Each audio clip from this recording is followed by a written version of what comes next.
وقال علي عليه السلام: من راض عن نفسه كثر الساخط عليه. والصدقة دواء تنجح، وأعمال العباد في عاجلهم نصب أعنهم في آجلهم. Whoever is pleased with themselves, more people will be displeased with them.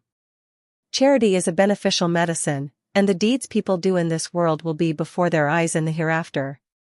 A person pleased with themselves thinks they're perfect and others are inferior, prioritizing their flaws over others' good qualities. They want people to respect them, greet them, and give them a place of honor. This is called self-admiration in ethics, a disease stemming from ignorance, treated with knowledge and awareness. A hadith considers it worse than sin. Charity is a successful medicine, treat your patients with it, whether physical or spiritual. A narration calls it a very successful medicine, warding off calamities. Other benefits include being a shield against hellfire and increasing sustenance. Some scholars say not every gift is charity, it requires the intention of seeking nearness to Allah, whether obligatory, zakat, or recommended, spending in Allah's path.